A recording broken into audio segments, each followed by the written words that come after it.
इनके पहली कैबिनेट की बैठक में कहा था हमने, उसमें उस दिशा में बात तो की, लेकिन उसके बावजूद वक्त बहुत ज़्यादा लग गया ओपीएस लागू करने की दिशा में। उसका हमने न तब विरोध किया, न आज विरोध कर रहे हैं।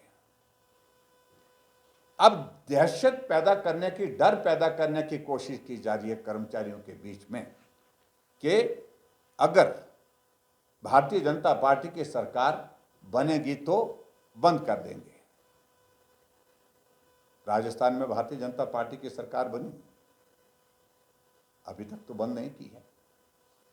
और दूसरी बात, हम मुख्यमंत्री जी को एक बार फिर से कहना चाहते हैं कि हम उस तरह की बदले की भावना के साथ काम करने वाले लोगों में से नहीं हैं।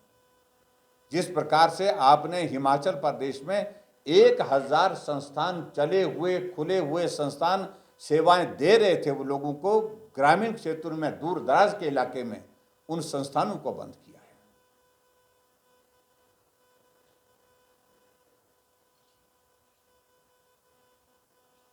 मैं सिर्फ इस बारे में सिर्फ इतना ही कहूंगा कि भारतीय जनता पार्टी को बदले की भावना के साथ काम करने की मंशा न पहले रखती है, न आज रखती है। बार बार कहते रहे कांग्रेस के वो नेता कि जयराम ठाकुर को लोकप्रिय सरकार जो चुनी गई है उसको अस्थिर करने के लिए माफी मांगनी चाहिए। हमने कहा कि भाई हमने अस्थिर करने के लिए क्या किया? हमने तो कुछ नहीं किया। जो कुछ भी किया आपके ही साथ में चलने वाले लोग थे। लेकिन हालात क्यों बने इस प्रकार के?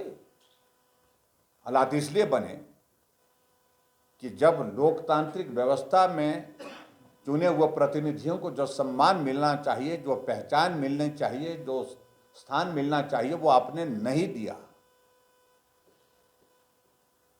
चुने हुए प्रतिनिधि दरकिनार करके अपने साथियों और मित्रों के साथ बैठ करके आप सरकार चलाने लगे,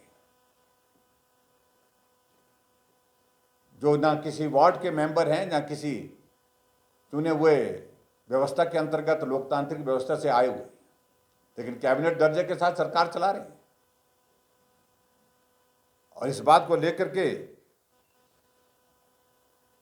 उन मित्रों ने इस प्रकार का कदम उठाया है। और इसमें किसी व्यक्ति का, और खासतौर से हमारे ऊपर बार बार ये जो बात कहे जा रही कि जयराम ठाकुर ने किया, जयराम ठाकुर ने किया, बहुत याद कर रहे हैं आजकल, बहुत प्यार आया आजकल। मैं उनका आभारी भी हूं उस बात के लिए।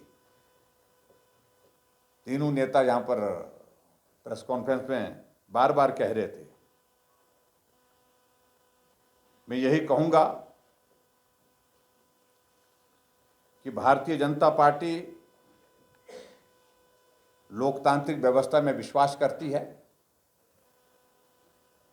और हिमाचल प्रदेश में जो 6 उपचुनाव जो लोकसभा के चुनाव के साथ घोषित हुए हैं, और इसके अतिरिक्त 3 उपचुनाव होने की संभावना से मना नहीं किया जा सकता है। 3 निर्दलीय विधायकों ने त्यागपत्र दे करके विधानसभा अध्यक्ष महोदय जी के पास दे रखे हैं।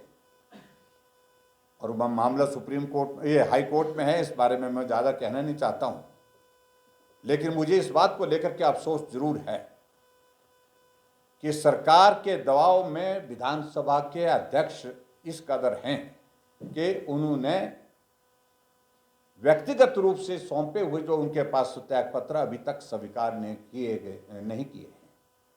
जबकि रूल्स में जो प्रोविजन है और सुप्रीम कोर्ट की जजमेंट भी बड़ी क्लियर है, कोई विधायक व्यक्तिगत रूप से विधानसभा अध्यक्ष को अगर त्यागपत्र देते हैं तो उसमें कोई भी क्लैरिफिकेशन, कोई भी वेरिफिकेशन करने की आवश्यकता ही नहीं है।